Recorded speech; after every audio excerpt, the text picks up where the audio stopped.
Your legs feel heavier than they used to. Climbing stairs takes more out of you. Getting up from a chair requires a moment. If any of that sounds familiar, you are not imagining it, and it is not just aging.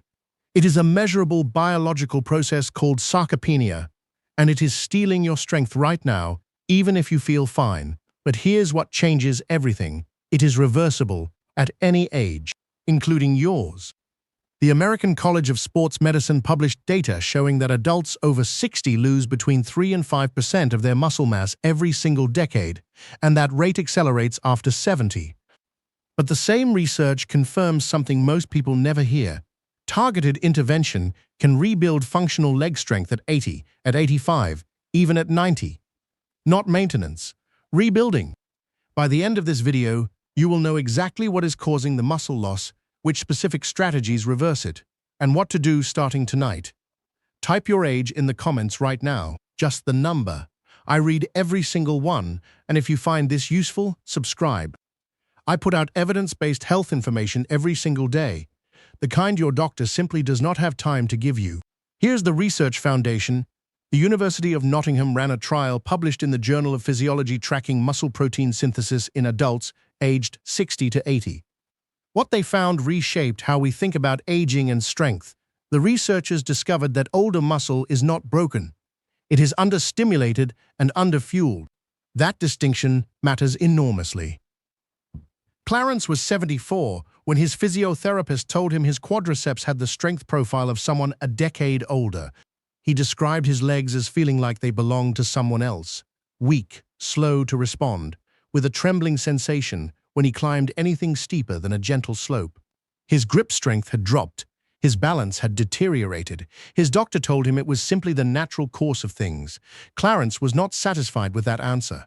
He enrolled in a supervised resistance program and adjusted his protein timing based on the exact protocol we are going to cover today. At his 6-month reassessment, his leg press strength had increased by 34%. His physiotherapist used the word remarkable. Clarence used the word obvious. He is not alone. And what helped him is exactly what we are covering today. Quick, before we go further, drop a comment. Where in the world are you watching from? Just your city or country? It amazes me how far this reaches. Every single comment is read. Now let us talk about what is actually happening inside your legs, and why the conventional advice, just walk more, take it easy, rest when you're tired, is quietly making things worse. There are 5 specific mechanisms driving muscle loss after 60. Most people address none of them. We are going to cover all 5. The first is anabolic resistance. This is the big one, and it is the reason well-meaning advice fails. After 60, your muscle tissue becomes less responsive to protein. A 35-year-old who eats 20 grams of protein at a meal gets a strong muscle-building signal. You eat the same 20 grams and your muscle barely registers it. A 2020 study in Nutrients, following 200 adults over 65, found that older muscle requires at least 35 to 40 grams of high-quality protein per meal to trigger the same anabolic response. Not per day, per meal. That single finding changes everything about how you should be eating. Most people over 60 are spreading their protein too thin, a little at breakfast, a little at lunch, and never hitting the threshold that actually stimulates growth. The fix is concentration, not just quantity. Front-load your protein. Make at least 2 of your daily meals protein-dominant and aim for 35 to 40 grams at each of those meals. The second mechanism is disuse atrophy, and this one is brutal in its speed. Your body is ruthlessly efficient. Muscle it does not use, it dismantles for parts. A 2019 study at the University of Birmingham found that just 2 weeks of reduced activity in adults over 65 caused greater muscle loss than 6 months of normal aging. 2 weeks. What this means practically: a short illness, a holiday where you sit more, a week recovering from something minor. All of these trigger a loss cascade that takes months to reverse if you're not intentional about it.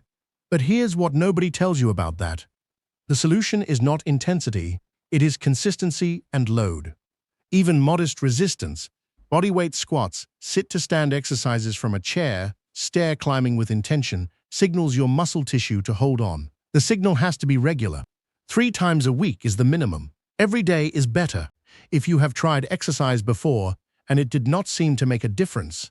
This is the third mechanism, and it is likely why: leucine deficiency.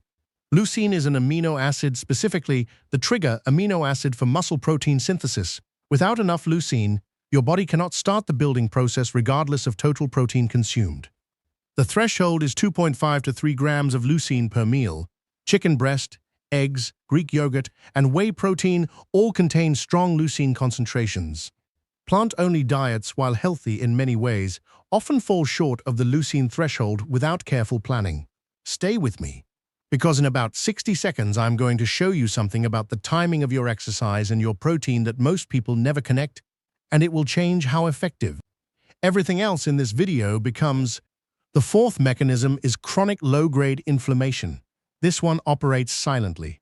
A 2021 paper in Aging Cell identified elevated interleukin-6, a key inflammatory marker, as a direct suppressor of muscle protein synthesis in adults over 60. High inflammatory load is not just associated with muscle loss, it is mechanically causing it. Foods that spike inflammation, refined carbohydrates, seed oils, ultra-processed snacks, are actively working against your legs. Omega-3 fatty acids, particularly EPA and DHA at 2 to 3 grams daily, have been shown in multiple trials to reduce interleukin-6 levels and improve muscle protein synthesis response by up to 19%. The fifth mechanism, and this is the reason I wanted to make this video, is the protein exercise timing window. A landmark study from Maastricht University, published in the American Journal of Clinical Nutrition, found that consuming 30 to 40 grams of protein within 30 minutes after resistance exercise increased overnight muscle protein synthesis by 22% compared to the same protein consumed 3 hours later. The window is real, it is narrow, and almost nobody over 60 is using it. Hit like if this is making sense of something you have wondered about for a long time, and comment stronger in the replies if any of this sounds like your situation. If your doctor has told you that weakness and stiffness in your legs is just something you learn to live with, this next story is for you. Valerie was 81. She had stopped trusting her legs on uneven ground. She described a constant low tremor when standing still, and said her thighs simply felt empty, like the muscle was gone. Her GP had no specific recommendation beyond caution. Her daughter found this information and sat with her to apply it. Valerie began a twice-weekly chair-based resistance routine, increased her protein to 38 grams at both lunch and dinner, and added a leucine-rich protein shake within 20 minutes of each session. At 4 months, she was walking uneven ground without holding anyone's arm. At 6 months, she told her daughter, "I feel like I got 10 years back. Everything we have covered is actionable. But let me give you the exact protocol to start. Tonight, have a protein-rich dinner of at least 35 grams. Eggs, chicken, Greek yogurt, or a quality protein supplement all qualify. Tomorrow morning, do 10 to 15 sit-to-stand repetitions from your kitchen chair. That is your first resistance signal. 3 times a week, add a second set. Week 2, try slow stair climbing, up and down, with intention, 3 times. After any session, consume your protein within 30 minutes. Add 2 grams of omega-3 daily with food to address the inflammatory mechanism. Research from the Journal of Gerontology confirms that combining resistance exercise with post-exercise protein produces 31% greater strength gains than either approach alone. That combination is your foundation. Here's what changes if you do this consistently. You get your legs back. Not metaphorically, measurably, clinically. People who apply these principles in their 70s, 80s, and 90s rebuild functional strength, reduce fall risk, and regain confidence in their own body. That is what is on the other side of this. Before you go, drop a comment and tell me, what is the one thing you most want your legs to let you do again? I read every single answer. If you know someone over 60 who has been told their weakness is just aging, share this with them right now. Your share could give them back the strength and the independence they think is gone for good.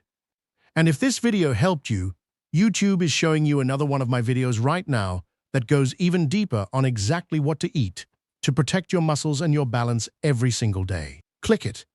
I think it will change how you think about every meal from this point forward. It is right there on your screen. Subscribe for evidence-based health information your doctor does not have time to give you.